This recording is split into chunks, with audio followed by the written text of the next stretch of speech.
ਮੇਰੇ ਖੋਜ ਪਰਚੇ ਦਾ ਵਿਸ਼ਾ ਹੈ ਪੰਜਾਬੀ ਵਿੱਚ ਲੋਕਧਾਰਾ ਦੀ ਸਿਧਾਂਤਕਾਰੀ ਪਰੰਪਰਾ ਤੇ ਸਮਕਾਲ। ਇਹ ਲੰਮਾ ਚੌੜਾ ਮੇਰਾ ਪੇਪਰ ਹੈ ਜਿਹਦੇ 'ਚ ਮੈਂ ਜਿਹੜਾ ਮੁੱਖ ਆਧਾਰ ਬਣਾਇਆ ਉਹ ਹੈਗਾ ਕਿ ਪੰਜਾਬੀ ਲੋਕਧਾਰਾ ਅਧਿਐਨ ਦੀ ਸਿਧਾਂਤਕਾਰੀ ਹੈ ਜਿਹੜੀ ਉਹਦਾ ਰਾਜਨੀਤਿਕ ਪ੍ਰਵਚਨ ਹੈ ਜਿਹੜਾ ਵੱਖ-ਵੱਖ ਸਮਿਆਂ ਦੇ ਵਿੱਚ ਉਹਦੇ ਨਾਲ ਕੀ ਰਿਸ਼ਤਾ ਬਣਦਾ। ਇਸ ਕਰਕੇ ਮੈਂ ਜਿਹੜੀਆਂ ਨਵੀਆਂ ਇਹਦੇ 'ਚ ਮੈਂ ਧਾਰਨਾਵਾਂ ਤਾਂ ਨਹੀਂ ਕਹੂੰਗੀ, ਜਿਹੜੀਆਂ ਮੇਰੇ ਸਾਹਮਣੇ ਕੁਛ ਸਵਾਲ ਆਏ ਸਟੱਡੀ ਦੇ ਦੌਰਾਨ ਮੈਂ ਸਿੱਧਾ ਹੀ ਉਹਨਾਂ 'ਤੇ ਫੋਕਸ ਕਰੂੰਗੀ। ਇਹਦੇ 'ਚੋਂ ਜਦੋਂ ਅਸੀਂ ਸ਼ੁਰੂਆਤ ਦੀ ਗੱਲ ਕਰਦੇ ਹਾਂ ਤਾਂ ਬਾਰ-ਬਾਰ ਕਿਹਾ ਜਾਂਦਾ ਕਿ ਜਿਹੜੀ ਸ਼ੁਰੂਆਤ ਹੈ ਉਹ ਅੰਗਰੇਜ਼ਾਂ ਵੱਲੋਂ ਹੋਈ ਅਤੇ ਬਸਤੀਵਾਦੀ ਅਧਿਐਨ ਦੇ ਪ੍ਰਸੰਗ ਦੇ ਲਈ ਹੋਈ। ਇਹਦੇ 'ਚ ਜਿਹੜੀਆਂ ਦਿੱਕਤਾਂ ਨੇ ਉਹ ਬਸਤੀਵਾਦੀ ਅਧਿਐਨ ਦ੍ਰਿਸ਼ਟੀ ਦੀਆਂ ਦਿੱਕਤਾਂ ਨੇ। ਪਰ ਮੈਂ ਜਦੋਂ ਕੰਮ ਕਰ ਰਹੀ ਸੀ ਉਹਦੇ 'ਚ ਸਾਈਮਨ ਜੇ ਬਰੋਨਰ ਇੱਕ ਵਿਦਵਾਨ ਨੇ ਉਹ ਇਹਦੇ ਬਾਰੇ ਲਿਖਦੇ ਨੇ ਕਿ ਡਾਰਵਿਨਸ ਐਵੋਲਿਊਸ਼ਨਰੀ ਆਈਡੀਆਜ਼ ਐਂਡ ਸਪੈਂਸਰਸ ਡਿਵੈਲਪਮੈਂਟ ਹਾਈਪੋਥੀਸਿਸ ਸਪਾਰਕਡ ਮੈਨੀ Victorians to pursue philosophical anthropological questions. Evolution intrigued Victorian thinkers, for it established their civilization at the height of a cultural progression. A basic presumption was the ultimate superiority of modern European civilization, and their interest in the empire which spread into savage areas whetted their appetites for insights into exotic customs, stories and peoples. ਇਸ ਤਰ੍ਹਾਂ ਉਹ ਆਪਣੀ ਇਸ ਧਾਰਨਾ ਦੇ ਰਾਹੀਂ ਦੱਸਦੇ ਨੇ ਕਿ ਜਿਹੜੀਆਂ ਐਕਚੁਅਲੀ ਅਸੀਂ ਬਸਤੀਵਾਦ ਦੀਆਂ ਸਮੱਸਿਆਵਾਂ ਕਹਿੰਦੇ ਹਾਂ ਉਹ ਬਸਤੀਵਾਦ ਦੀਆਂ ਸਮੱਸਿਆਵਾਂ ਨਹੀਂ, ਉਹ ਗਿਆਨ ਕਰਨ ਦੇ ਪ੍ਰੋਜੈਕਟ ਦੇ ਵਿੱਚ ਜਿਹੜੀਆਂ ਥਿਊਰੀ ਦੀਆਂ ਸਮੱਸਿਆਵਾਂ ਨੇ ਜਾਂ ਜਿਹੜੀਆਂ ਉਹਦੀਆਂ ਸੀਮਾਵਾਂ ਨੇ ਉਸ ਸਮੇਂ ਦਾ ਲੋਕਧਾਰਾ ਅਧਿਐਨ ਉਹਨਾਂ ਸਮੱਸਿਆਵਾਂ ਦੇ ਰਾਹੀਂ ਜਿਹੜਾ ਹੈਗਾ ਸਮੱਸਿਆਗ੍ਰਸਤ ਹੁੰਦਾ।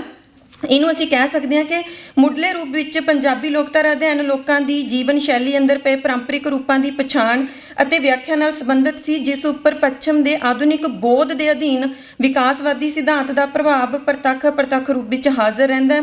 ਇਸ ਦੌਰ ਦਾ ਲੋਕਧਾਰਾ ਅਧਿਐਨ ਆਧੁਨਿਕ ਬੋਧ ਜਾਂ ਗਿਆਨਕਰਨ ਪ੍ਰੋਜੈਕਟ ਦੇ ਪ੍ਰਸੰਗ ਵਿੱਚ ਹੀ ਕਿਸੇ ਮਨੁੱਖੀ ਸਮੂਹ ਦੀ ਲੋਕਧਾਰਾ ਦੀ ਵਿਆਖਿਆ ਕਰਦਾ ਸੀ। ਇਸ ਸੰਬੰਧ ਵਿੱਚ ਵਿਦੇਸ਼ੀ ਅਤੇ ਸਵਦੇਸ਼ੀ ਸਾਰੇ ਵਿਦਵਾਨ ਹੀ ਅਚੇਤ ਸੁਚੇਤ ਇਸ ਵਰਤਾਰੇ ਦਾ ਹਿੱਸਾ ਬਣ ਜਾਂਦੇ ਨੇ, ਜਿਹਦੇ ਵਿੱਚ ਕਿ ਜਿਹੜੇ ਯੂਰਪ ਦੀ ਜਿਹੜੀ ਇੱਕ ਸਥਾਪਿਤ ਉਹਨਾਂ ਦੀ ਸਿਵਲਾਈਜ਼ਡ ਦੀ ਜਿਹੜੀ ਹਾਈਟ ਹੈ ਉਹਦੇ ਤੋਂ ਜਿਹੜੇ ਪਿੱਛੇ ਰਹਿ ਗਏ ਲੋਕ ਜਿਹਨੂੰ ਅਸੀਂ ਵਿਕਾਸ ਦੇ ਡਾਰਵਿਨ ਦੇ ਮਾਡਲ 'ਚ ਦੇਖਦੇ ਹਾਂ ਉਹਨਾਂ ਨੂੰ ਸਾਰਿਆਂ ਨੂੰ ਪਛੜਿਆ ਘਟੀਆ ਅਤੇ ਛੋਟਾ ਜਿਹੜਾ ਨੀਮ ਹੈ ਜਿਹੜਾ ਉਹ ਸਥਾਪਿਤ ਕੀਤਾ ਜਾਂਦਾ। ਇਹ ਪੂਰਾ ਇਸੇ ਤਰ੍ਹਾਂ ਚੱਲਦਾ। ਇਸ ਤੋਂ ਬਾਅਦ ਜਿਹੜਾ ਦੂਸਰਾ ਪੱਖ ਹੈ ਉਹ ਜੁੜਦਾ ਕਿ ਇਹ ਪੱਖ ਹੈ ਕਿ ਸਥਾਨਕ ਵਿਦਵਾਨਾਂ ਦਾ ਆਪਣੀ ਲੋਕਧਾਰਾ ਦੀ ਮਹੱਤਤਾ ਤੋਂ ਜਾਣੂ ਹੋਣਾ ਅਤੇ ਰਾਸ਼ਟਰੀ ਆਜ਼ਾਦੀ ਦੇ ਅੰਦੋਲਨਾਂ ਵਿੱਚ ਪੁਨਰ ਸਰਜੀਤੀ ਦੇ ਮਾਧਿਅਮ ਵਜੋਂ ਲੋਕਧਾਰਾਈ ਸਮੱਗਰੀ ਨੂੰ ਵਰਤਣਾ। ਇਸ ਪੜਾਅ ਨੂੰ ਆਮ ਤੌਰ 'ਤੇ ਅਸੀਂ ਰਾਸ਼ਟਰਵਾਦੀ ਪੜਾਅ ਕਹਿੰਦੇ ਹਾਂ ਅਤੇ ਕਹਿੰਦੇ ਹਾਂ ਕਿ ਪਹਿਲੀ ਵਾਰ ਜਿਹੜੀ ਹੈਗੀ ਆ ਉਹ ਲੋਕਾਂ ਦੇ ਵਿੱਚ ਆਪਣੀ ਪੰਜਾਬੀ ਲੋਕਧਾਰਾ ਦੀ ਸਿਧਾਂਤਕਾਰੀ ਹੈ ਜਿਹੜੀ ਉਹਦੇ ਵਿੱਚ ਚੇਤਨਾ ਜਿਹੜੀ ਉਹ ਪੈਦਾ ਹੁੰਦੀ ਹੈ। ਪਰ ਇਹਦੇ ਵਿੱਚ ਵੀ ਜਿਹੜੀ ਰਿਚਰਡ ਡਾਰਸਨ ਜਦੋਂ ਅਧਿਐਨ ਵਿਧੀਆਂ ਦੀ ਗੱਲ ਕਰਦਾ ਤਾਂ ਉਹ ਦੱਸਦਾ, ਮੈਂ ਉਸ ਨੂੰ ਹੀ ਕੋਟ ਕਰੂੰਗੀ ਕਿਉਂਕਿ ਫਿਰ ਜੇ ਮੈਂ ਐਕਸਪਲੇਨ ਕਰਨ ਲੱਗੀ ਤਾਂ ਟਾਈਮ ਜ਼ਿਆਦਾ ਹੋ ਜਾਊਗਾ।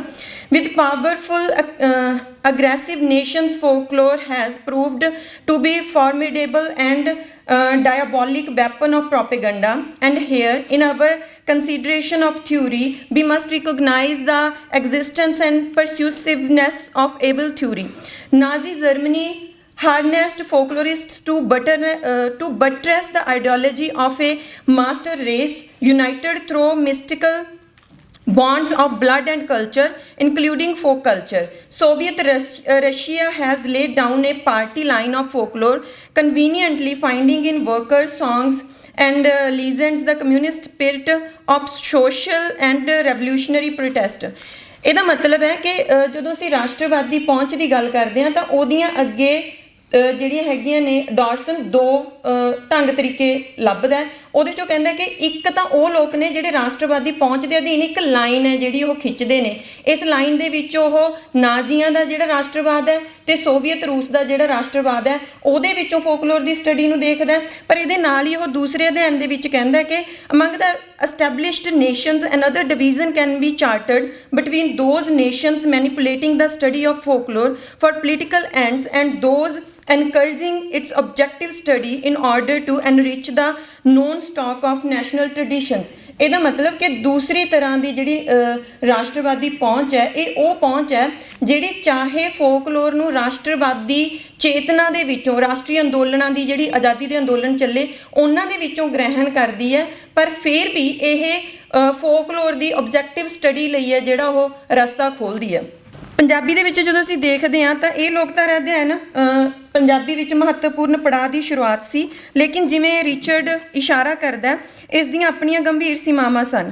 ਇਹਨਾਂ ਸੀਮਾਵਾਂ ਦੇ ਕਾਰਨ ਰਾਸ਼ਟਰੀ ਅੰਦੋਲਨ ਵਿੱਚ ਪਏ ਸਨ, ਜਿੱਥੇ ਲੋਕ ਦਾਇਰਿਆਂ ਦਾ ਸੰਗਠਨ, ਅੰਤਰ ਨਿਰਭਰਤਾ ਅਤੇ ਆਪਸੀ ਸਾਂਝ ਨੂੰ ਪ੍ਰਮੁੱਖਤਾ ਪ੍ਰਦਾਨ ਕਰਨਾ ਰਾਸ਼ਟਰੀ ਅੰਦੋਲਨ ਦੀ ਲੋੜ ਸੀ। ਪੰਜਾਬੀ ਲੋਕਧਾਰਾ ਦੀ ਸਿਧਾਂਤਕਾਰੀ ਅੰਦਰ ਇਸ ਸਮੇਂ ਦਾ ਪ੍ਰਮੁੱਖ ਹਸਤਾਖਰ ਦਵਿੰਦਰ ਸਤਿਆਰਥੀ ਹੈ, ਜਿਹੜਾ ਪੰਜਾਬੀ ਲੋਕ ਗੀਤ ਦੀ ਵਿਆਖਿਆ ਤੇ ਵਿਸ਼ਲੇਸ਼ਣ ਰਾਸ਼ਟਰਵਾਦੀ ਦ੍ਰਿਸ਼ਟੀ ਤੋਂ ਕਰਦਾ ਹੈ। ਇਸ ਤੋਂ ਬਿਨਾਂ ਵੀ ਬਹੁਤ ਸਾਰੇ ਜਿਹੜੇ ਇਸ ਟ੍ਰੈਂਡ ਦੇ ਪੰਜਾਬੀ ਦੇ ਵਿੱਚ ਲੋਕਧਾਰਾ ਸ਼ਾਸਤਰੀ ਨੇ ਉਹ ਜਿਹੜੇ ਹੈਗੇ ਨੇ ਉਹ ਮਿਲਦੇ ਨੇ। ਮੈਂ ਇਹਨੂੰ ਜਿਹੜਾ ਕੰਕਰੀਟ ਕੀਤਾ ਹੋਇਆ ਇਸ ਤਰ੍ਹਾਂ ਕਿ ਦੂਜੇ ਪੜਾਅ ਵਿੱਚ ਲੋਕਧਾਰਾ ਅਧਿਐਨ ਹੈ, ਜਿਹੜਾ ਪੰਜਾਬੀ ਲੋਕਧਾਰਾ ਅਧਿਐਨ ਰਾਸ਼ਟਰੀ ਤੇ ਕੌਮੀ ਗੌਰਵ ਦੀ ਨਿਰਮਾਣਕਾਰੀ ਦੇ ਪ੍ਰੋਜੈਕਟ ਦਾ ਹਿੱਸਾ ਬਣ ਕੇ ਇੱਕ ਕਦਮ ਅਗਾਂਹ ਵੱਧਦਾ ਹੈ, ਪਰ ਮੂਲ ਵਿੱਚ ਇਹ ਅਜੇ ਵੀ ਲੋਕਾਂ ਨਾਲੋਂ ਵਧੇਰੇ ਸੱਤਾ ਅਤੇ ਸ਼ਕਤੀ ਦੀ ਪ੍ਰਾਪਤੀ ਦੇ ਉਦੇਸ਼ ਨੂੰ ਕੇਂਦਰ ਵਿੱਚ ਰੱਖਦਾ ਹੈ। ਇਸ ਦੌਰ ਦੇ ਲੋਕਧਾਰਾ ਅਧਿਐਨ ਦੀ ਨਿਖੜਵੀਂ ਅਤੇ ਮਹੱਤਵਪੂਰਨ ਵਿਸ਼ੇਸ਼ਤਾ ਲੋਕਧਾਰਾ ਅਧਿਐਨ ਦੇ ਵਸਤੂ ਦਾ ਆਤਮ ਦੀ ਪਛਾਣ ਨਾਲ ਜੁੜ ਕੇ ਪੇਸ਼ ਹੋਣਾ ਹੈ, ਜਿਹੜਾ ਆਪਣੇ ਸਾਰ ਰੂਪ ਵਿੱਚ ਆਤਮ ਦੀ ਸਥਾਪਤੀ ਦੇ ਮੂਲ ਪ੍ਰਸ਼ਨਾਂ ਨੂੰ ਸੰਬੋਧਿਤ ਨਹੀਂ ਹੁੰਦਾ। ਇਸ ਤੋਂ ਬਾਅਦ ਜਿਹੜਾ ਹੈਗਾ ਤੀਸਰਾ ਪੜਾਅ ਹੈ, ਉਹ ਕਿਸੇ ਲੋਕ ਸਮੂਹ ਦੇ ਆਤਮ ਦੀ ਪਛਾਣ ਅਤੇ ਗੌਰਵ ਦੀ ਸਥਾਪਤੀ ਨਾਲ ਜੁੜਦਾ ਹੈ। ਇਹ ਪੜਾਅ ਵਿੱਚ ਵੱਖ-ਵੱਖ ਲੋਕ ਸਮੂਹਾਂ ਦੀ ਲੋਕਧਾਰਾ ਦਾ ਅਧਿਐਨ ਨਿਵੇਕਲੇ ਰੂਪ ਵਿੱਚ ਕਰਨ ਦੇ ਯਤਨ ਹੁੰਦੇ ਨੇ। ਇਹਨਾਂ 'ਚ ਉਸ ਦੀਆਂ ਵੱਖਰਤਾਵਾਂ ਅਤੇ ਵਿਸ਼ੇਸ਼ਤਾਵਾਂ ਸਹਿਤ ਮਾਨਤਾ, ਸਨਮਾਨ ਤੇ ਬਰਾਬਰੀ ਦੇਣਾ ਬਣਦਾ ਹੈ। ਇਸ ਅਧਿਐਨ ਦਾ ਜਿਹੜਾ ਇਤਰਾਜ਼ ਸੀ ਉਹ ਇਹ ਸੀ ਕਿ ਜਿਹੜਾ ਭਾਰਤੀ ਰਾਸ਼ਟਰ ਹੈ ਉਹ ਏਕੀਕਰਨ ਦੇ ਨਾਂ ਉੱਤੇ ਜਿਹੜਾ ਹੈਗਾ ਉਹ ਇਕਸਾਰ ਟ੍ਰੈਡੀਸ਼ਨਸ ਨੇ ਜਾਂ ਜਿਹੜੀਆਂ ਉਹ ਵਿਸ਼ੇਸ਼ਤਾਵਾਂ ਨੇ ਉਹਨਾਂ ਨੂੰ ਲਾਗੂ ਕਰਦਾ। ਇਹਦੇ ਵਿੱਚੋਂ ਜਿਹੜੀ ਦੂਸਰੇ ਦੀ ਮਹੱਤਤਾ ਸੀ ਉਹ ਗੌਣ ਹੁੰਦੀ ਚਲੀ ਜਾਂਦੀ ਹੈ। ਇਹਦੇ ਵਿਰੋਧ ਦੇ ਵਿੱਚ ਜਿਹੜੇ ਸਥਾਨਕ ਲੋਕਧਾਰਾ ਅਧਿਐਨ ਨੇ ਉਹ ਪ੍ਰਮੋਟ ਹੁੰਦੇ ਨੇ। ਇਸ ਦੌਰ ਦੇ ਵਿੱਚ ਅਸੀਂ ਦੇਖਦੇ ਹਾਂ ਕਿ ਅੰਮ੍ਰਿਤਾ ਪ੍ਰੀਤਮ, ਮਹਿੰਦਰ ਰੰਧਾਵਾ, ਬਹੁਤ ਸਾਰੇ ਈਵਨ ਕਿ ਬਾਰ ਦੇ ਢੋਲੇ, ਇਸ ਤਰ੍ਹਾਂ ਦੀਆਂ ਹਰਜੀਤ ਸਿੰਘ ਦੀਆਂ, ਸ਼ੇਰ ਸਿੰਘ ਸ਼ੇਰ ਦੀਆਂ ਬਹੁਤ ਸਾਰੀਆਂ ਸਾਨੂੰ ਟੈਕਸਟ ਅਵੇਲੇਬਲ ਹੁੰਦੀਆਂ ਨੇ, ਜਿਹੜੀਆਂ ਭਾਵੇਂ ਕਿ ਪੰਜਾਬ ਦੇ ਕਿਸੇ ਖਾਸ ਖਿੱਤੇ ਨੂੰ ਬਿਲੋਂਗ ਕਰਦੀਆਂ ਨੇ, ਖਿੱਤੇ ਦੀ ਫੋਕਲੋਰ ਨੂੰ ਬਿਲੋਂਗ ਕਰਦੀਆਂ ਨੇ, ਪਰ ਉਹ ਟਾਈਟਲ ਦੇ ਵਿੱਚ ਪੰਜਾਬ ਰੱਖਦੀਆਂ ਨੇ। ਇੱਥੇ ਪੰਜਾਬ ਜਾਂ ਪੰਜਾਬ ਦੇ ਲੋਕ ਗੀਤ ਫਲਾਨਾ, ਇਹ ਬਹੁਤ ਲੰਮੀ ਚੌੜੀ ਜਿਹੜੀ ਹੈਗੀ ਆ ਉੱਥੇ ਸਾਨੂੰ ਵੱਡੀ ਗੈਦਰਿੰਗ ਬੁੱਕਸ ਦੀ ਪਬਲੀਕੇਸ਼ਨ ਵਰਕ ਦੀ ਮਿਲਦੀ ਹੈ। ਇਹਦਾ ਕਾਰਨ ਇਹੀ ਹੈ ਕਿ ਪੰਜਾਬ ਨੂੰ ਤੁਸੀਂ ਭਾਰਤ ਦੇ ਕੰਟੈਕਸਟ 'ਚ ਨਹੀਂ ਦੇਖਣਾ, ਪੰਜਾਬ ਨੂੰ ਇਨ ਇਟਸੈਲਫ, ਪੰਜਾਬ ਦੀ ਲੋਕਧਾਰਾ ਨੂੰ ਇਨ ਇਟਸੈਲਫ ਇਹਦੀਆਂ ਆਪਣੀਆਂ ਵੱਖਰਤਾਵਾਂ ਤੇ ਵਿਸ਼ੇਸ਼ਤਾਵਾਂ ਦੇ ਵਿੱਚ ਪਛਾਣਨਾ ਹੈ। ਪਰ ਜਿਵੇਂ ਕਿ ਅਸੀਂ ਪਹਿਲਾਂ ਕਿਹਾ ਕਿ ਇਹ ਸ਼ੁਰੂਆਤ ਦੇ ਵਿੱਚ ਹੀ ਇਹ ਆਪਣੇ ਆਪ ਦੇ ਵਿੱਚ ਹੀ ਪ੍ਰੋਬਲਮੈਟਿਕ ਹੈ, ਕਿਉਂਕਿ ਇਹ ਜਿਹੜੀ ਪਹੁੰਚ ਹੈ ਇਹ ਭਾਰਤ ਦਾ ਜਿਹੜਾ ਇੱਕ ਇਕਾਈ ਮੰਨ ਕੇ ਲੋਕਧਾਰਾ ਦੇ ਵਿੱਚ ਸਿਧਾਂਤੀਕਰਨ ਹੋ ਰਿਹਾ ਸੀ ਉਹਦਾ ਤਾਂ ਵਿਰੋਧ ਕਰਦੀ ਹੈ, ਪਰ ਜਿਹੜਾ ਪੰਜਾਬ ਨੂੰ ਜਿਹੜਾ ਹੈਗਾ ਫਿਰ ਅੱਗੇ ਜਾ ਕੇ ਆਪ ਇੱਕ ਇਕਾਈ ਮੰਨ ਲੈਂਦੀ ਹੈ। ਤੇ ਪੰਜਾਬ ਦੀਆਂ ਜਿਹੜੀਆਂ ਲੋਕਲ, ਜਿਵੇਂ ਮੈਂ ਪਹਿਲਾਂ ਉਦਾਹਰਨ ਦਿੱਤੀ ਕਿ ਮਾਝੇ ਦੇ ਲੋਕ ਗੀਤ ਨੇ, ਮਾਲਵੇ ਦੇ ਲੋਕ ਗੀਤ ਨੇ, ਦਵਿੰਦਰ ਸਤਿਆਰਥੀ ਪੰਜਾਬ ਬਾਰੇ ਲਿਖਦਾ ਜਦੋਂ, ਮਹਿੰਦਰ ਸਿੰਘ ਰੰਧਾਵਾ ਦੀ ਪਹੁੰਚ ਹੈ, ਤਾਂ ਉੱਥੇ ਜਿਹੜੀਆਂ ਲੋਕਲ ਵੈਰਾਈਟੀਜ਼ ਨੇ ਪੰਜਾਬ ਦੇ ਅੰਦਰ ਉਹਨਾਂ 'ਤੇ ਫੋਕਸ ਕਰਨ ਦੀ ਬਜਾਏ ਪੰਜਾਬ ਨੂੰ ਇੱਕ ਇਕਾਈ ਹੈ ਜਿਹੜਾ ਉਹ ਮਿਥ ਲਿਆ ਜਾਂਦਾ। ਇਸ ਤੋਂ ਅਗਲਾ ਜਿਹੜਾ ਪੜਾਅ ਹੈ ਉਹ ਹੈਗਾ ਕਿ ਇਸ ਪੰਜਾਬ ਨੂੰ ਜਿਹੜਾ ਕਿ ਇਕਾਈ ਮੰਨਣਾ, ਇਹਦੇ ਪ੍ਰਤੀ ਜਿਹੜੀ ਚੇਤਨਾ ਕਿ ਇਹਦੀਆਂ ਕੀ ਸਮੱਸਿਆਵਾਂ ਨੇ, ਉਹਨਾਂ ਸਮੱਸਿਆਵਾਂ ਦੇ ਉੱਤੇ ਜਿਹੜਾ ਇੱਕ ਬੌਧਿਕ ਡਿਸਕਸ਼ਨ ਸ਼ੁਰੂ ਹੁੰਦੀ ਹੈ, ਉਹ ਯੂਨੀਵਰਸਿਟੀਆਂ ਦੇ ਵਿੱਚ ਅਤੇ ਕਾਲਜਾਂ ਦੇ ਵਿੱਚ ਵਿਦਵਾਨਾਂ ਦੇ ਰਾਹੀਂ ਸ਼ੁਰੂ ਹੁੰਦੀ ਹੈ, ਜਿਹਦੇ ਵਿੱਚ ਇਹ ਕਿਹਾ ਜਾਂਦਾ ਕਿ ਪੰਜਾਬ ਭੂਗੋਲਿਕ ਇਕਾਈ ਹੈ, ਜਿਹਦੇ ਅੰਦਰ ਭੂਗੋਲਿਕ ਇਕਾਈਆਂ ਨੇ ਤੇ ਉਹਨਾਂ ਦਾ ਜਿਹੜਾ ਹੈਗਾ ਲੋਕਲ ਅਧਿਐਨ ਕੀਤਾ ਜਾਣਾ ਚਾਹੀਦਾ।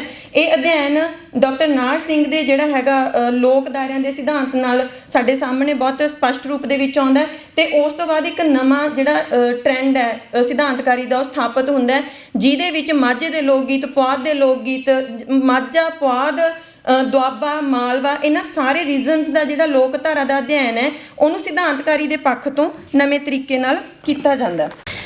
ਪੰਜਾਬੀ ਲੋਕਧਾਰਾ ਦੀ ਸਿਧਾਂਤਕਾਰੀ ਦੇ ਪੱਖ ਤੋਂ ਇਹ ਪੜਾਅ ਜੇ ਪੂਰੀਆਂ ਸੰਭਾਵਨਾਵਾਂ ਸਮੇਤ ਸਥਾਪਿਤ ਵੀ ਨਹੀਂ ਸੀ ਹੋਇਆ ਕਿ ਪੰਜਾਬ ਦੇ ਨਾਲ ਨਾਲ ਪੂਰੇ ਵਿਸ਼ਵ ਦੀਆਂ ਆਰਥਿਕ, ਸਮਾਜਿਕ, ਰਾਜਨੀਤਿਕ ਪਰਿਸਥਿਤੀਆਂ ਬਦਲ ਜਾਂਦੀਆਂ ਨੇ।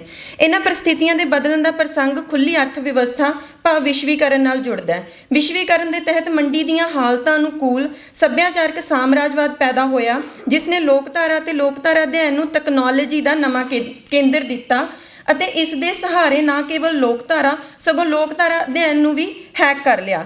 ਨਤੀਜੇ ਵਜੋਂ ਇੱਕ ਵਾਰ ਫੇਰ ਲੋਕਧਾਰਾ ਅਧਿਐਨ ਸੱਤਾ ਅਤੇ ਸ਼ਕਤੀ ਦੇ ਜਿਹੜਾ ਹੈਗਾ ਉਹ ਸਾਧਨ ਵਜੋਂ ਉੱਭਰਿਆ। ਇਸ ਦੌਰ ਵਿੱਚ ਲੋਕਧਾਰਾ ਦੀ ਸਿਧਾਂਤਕਾਰੀ ਲੋਕਧਾਰਾ ਦੇ ਨਾਲ ਨਾਲ ਲੋਕ ਜੀਵਨ ਨੂੰ ਅਧਿਐਨ ਦਾ ਵਿਸ਼ਾ ਬਣਾਉਂਦੀ ਹੈ।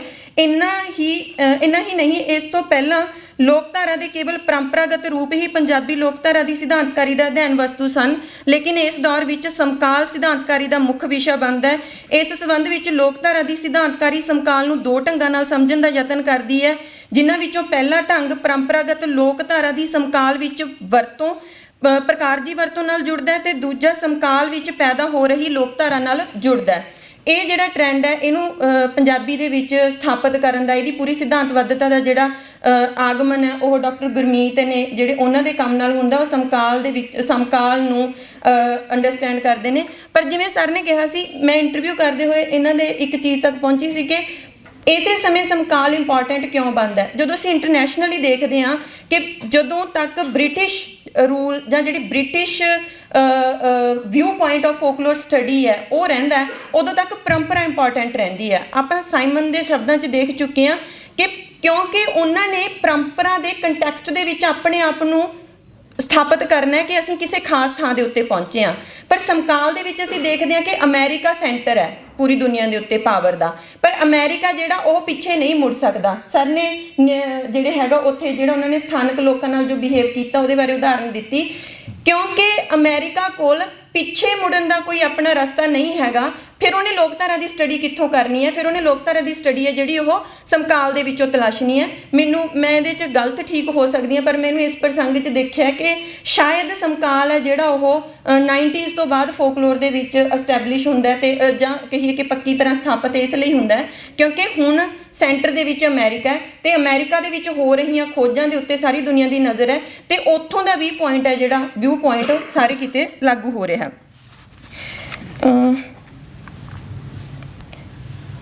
ਇਸ ਸਮੁੱਚੇ ਪ੍ਰਸੰਗ ਵਿੱਚ ਅਸੀਂ ਦੇਖਦੇ ਹਾਂ ਕਿ ਲੋਕਧਾਰਾ ਅਧਿਐਨ ਅੰਦਰ ਸਿਧਾਂਤ ਅਤੇ ਵਿਹਾਰ ਦਾ ਰਿਸ਼ਤਾ ਬਹੁਤ ਮਹੱਤਵਪੂਰਨ ਹੁੰਦਾ ਹੈ, ਲੇਕਿਨ ਜਦੋਂ ਅਸੀਂ ਪੰਜਾਬੀ ਲੋਕਧਾਰਾ ਅਧਿਐਨ ਨੂੰ ਇਤਿਹਾਸਕ ਵਿਕਾਸ ਦੇ ਅੰਤਰਗਤ ਸਮਝਣ ਦਾ ਯਤਨ ਕਰਦੇ ਹਾਂ ਤਾਂ ਮਹਿਸੂਸ ਹੁੰਦਾ ਹੈ ਕਿ ਇੱਥੇ ਸਿਧਾਂਤ ਤੇ ਵਿਹਾਰ ਦਾ ਰਿਸ਼ਤਾ ਗੁੰਝਲਦਾਰ ਰਿਹਾ। ਇਸ ਦਾ ਕਾਰਨ ਹੈ ਕਿ ਪੰਜਾਬੀ ਲੋਕਧਾਰਾ ਅਧਿਐਨ ਅੰਦਰ ਸਮੱਗਰੀ ਦੇ ਇਕੱਤਰੀਕਰਨ ਅਤੇ ਅਧਿਐਨ ਦੇ ਦੋਵੇਂ ਪੱਖ ਸਮਾਨ ਅੰਤਰ ਚੱਲਦੇ ਹੋਏ ਵੀ ਇਕਸਾਰ ਰੂਪ ਵਿੱਚ ਵਿਕਸਿਤ ਨਹੀਂ ਹੁੰਦੇ ਅਤੇ ਨਤੀਜੇ ਵਜੋਂ ਲੋਕਧਾਰਾ ਅਧਿਐਨ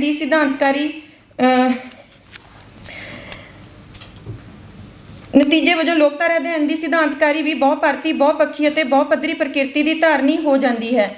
ਇਸ ਤੋਂ ਇਲਾਵਾ ਪੰਜਾਬੀ ਲੋਕਧਾਰਾ ਅਧਿਐਨ ਦੀ ਸਿਧਾਂਤਕਾਰੀ ਦੇ ਰਾਜਨੀਤਿਕ ਤੇ ਵਿਚਾਰਧਾਰਕ ਆਧਾਰ ਵੀ ਇੱਕ ਸਮਾਨ ਨਹੀਂ ਰਹੇ। ਇਸ ਦਾ ਅਰਥ ਹੈ ਕਿ ਪੰਜਾਬੀ ਲੋਕਧਾਰਾ ਅਧਿਐਨ ਦੀ ਸਿਧਾਂਤਕਾਰੀ ਦੇ ਰਾਜਨੀਤਿਕ ਵਿਚਾਰਧਾਰਕ ਆਧਾਰ ਬਸਤੀਵਾਦ, ਸਾਮਰਾਜਵਾਦ ਤੋਂ ਲੈ ਕੇ ਰਾਸ਼ਟਰਵਾਦੀ, ਸਥਾਨਕਵਾਦੀ, ਨਵ ਸਾਮਰਾਜਵਾਦੀ ਪ੍ਰਬੰਧਾਂ ਅਤੇ ਵਿਵਸਥਾਵਾਂ ਤੱਕ ਫੈਲਦੇ ਹਨ। ਇਹਨਾਂ ਆਧਾਰਾਂ ਨਾਲ ਪੰਜਾਬੀ ਲੋਕਧਾਰਾ ਅਧਿਐਨ ਦੀ ਸਿਧਾਂਤਕਾਰੀ ਦਾ ਰਿਸ਼ਤਾ ਵੀ ਇੱਕ ਸਮਾਨ ਨਹੀਂ ਹੈ। ਉਦਾਹਰਨ ਲਈ ਬਸਤੀਵਾਦ ਅਤੇ ਰਾਸ਼ਟਰਵਾਦ ਦੇ ਦੌਰ ਵਿੱਚ ਪੰਜਾਬੀ ਲੋਕਧਾਰਾ ਅਧਿਐਨ ਦੀ ਸਿਧਾਂਤਕਾਰੀ ਸਿੱਧੇ ਰੂਪ ਵਿੱਚ ਰਾਜਨੀਤਿਕ ਵਿਚਾਰਧਾਰਕ ਆਧਾਰਾਂ ਤੋਂ ਪ੍ਰੇਰਿਤ ਹੈ। ਇਸ ਦੇ ਉਲਟ ਆਜ਼ਾਦੀ ਤੋਂ ਬਾਅਦ ਭਾਰਤ ਅੰਦਰ ਰਾਜਾਂ ਦੇ ਅਧਿਕਾਰਾਂ ਦੇ ਅੰਦੋਲਨ ਦੌਰਾਨ ਪੈਦਾ ਹੋਈ ਸਥਾਨਕਤਾ ਦੀ ਚੇਤਨਾ ਅਤੇ ਵਿਸ਼ਵੀਕਰਨ ਜਾਂ ਨਵ ਸਾਮਰਾਜਵਾਦ ਆਦਿ ਤੋਂ ਪੰਜਾਬੀ ਲੋਕਧਾਰਾ ਅਧਿਐਨ ਦੀ ਸਿਧਾਂਤਕਾਰੀ ਅਸਿੱਧੇ ਰੂਪ 'ਚ ਪ੍ਰਭਾਵਿਤ ਹੈ। ਇਸੇ ਤਰ੍ਹਾਂ ਪੰਜਾਬੀ ਲੋਕਧਾਰਾ ਅਧਿਐਨ ਦੀ ਸਿਧਾਂਤਕਾਰੀ ਵਿੱਚ ਵੱਖ-ਵੱਖ ਸਮਿਆਂ ਅਤੇ ਇਸ ਦੇ ਨਾਲ ਹੀ ਇੱਕੋ ਸਮੇਂ ਵੱਖ-ਵੱਖ ਅਧਿਐਨ ਵਿਧੀਆਂ ਅਤੇ ਮਾਡਲਾਂ ਦੀ ਵਰਤੋਂ ਕੀਤੀ ਮਿਲਦੀ ਹੈ, ਲੇਕਿਨ ਇਹਨਾਂ ਵਿਧੀਆਂ ਅਤੇ ਮਾਡਲਾਂ ਵਿੱਚੋਂ ਬੌਧਿਕ ਸੰਵਾਦ ਦੀ ਪ੍ਰਾਪਤ ਪਰੰਪਰਾ ਨਾਲ ਪੰਜਾਬੀ ਲੋਕਧਾਰਾ ਅਧਿਐਨ ਦੇ ਸਿਧਾਂਤਕਾਰਾਂ ਅਤੇ ਸਿਧਾਂਤਕਾਰੀ ਦਾ ਰਿਸ਼ਤਾ ਇੱਕ ਸਮਾਨ ਨਹੀਂ ਹੈ। ਇਸ ਦਾ ਅਰਥ ਹੈ ਕਿ ਇਹਨਾਂ ਵਿਧੀਆਂ ਅਤੇ ਮਾਡਲਾਂ ਵਿੱਚ ਬੌਧਿਕ ਅਤੇ ਚਿੰਤਨੀ ਪੱਧਰ 'ਤੇ ਬਹੁਤ ਸਾਰੇ ਪੱਖਾਂ ਬਾਰੇ ਇੱਕ ਦੂਜੇ ਨਾਲ ਸਿਧਾਂਤਕ ਵਿਰੋਧ ਅਤੇ ਸਹਿਮਤੀ ਮਿਲਦੀ ਹੈ।